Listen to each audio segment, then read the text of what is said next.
नमस्कार मित्रांनो, ठरलं तर मग या मालिकेच्या पुढील भागामध्ये आपण पाहणार आहोत अर्जुन सैलीला बोलतो, सैली मी मधुभावांना भेटायला जातो. जर आम्हाला आश्रममध्ये जाण्याची परवानगी मिळाली तर मधुभावांना हे माहीत असावे, त्यांच्या मनाची तयारी असावी. त्याच वेळी अश्विनच्या रूममधून जोरात आवाज येतो, मधुभाऊ तुम्ही इथे काय करत आहात? आणि तेव्हा सायली आणि अर्जुनला धक्का बसतो आणि दोघेही अश्विनच्या रूमच्या दिशेने जातात. तर आपण पाहतो कल्पना देखील त्या ठिकाणी येते आणि सर्वांच्या समोर मधु अश्विनला ओरडून बोलतो, तर एक तुम्ही आमच्या रूममध्ये यायला नको होते आणि येऊन तुम्ही माझ्या बायकोवर नको ते आरोप लावत आहात. आणि तेव्हा सर्वजण आल्यानंतर अश्विन हा त्यांना बोलतो, आता मधुभाऊ तुम्ही सांगा यांना की तुम्ही कशा प्रकारे माझ्या बायकोची उलट तपासणी करत होता.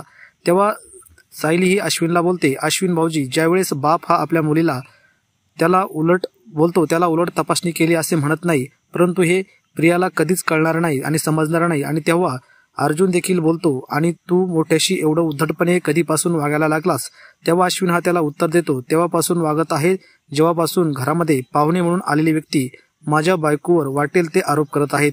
आणि तेव्हा अर्जुन अश्विन दोघे एकमेकाकडे रागाने पाहू लागतात.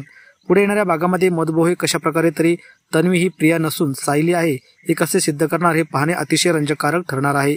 तर तुम्हाला काय वाटतं कमेंट करा आणि मालिका विश्वातील अशाच रंजकदार माहितींसाठी आपल्या चॅनलला सबस्क्राईब करा.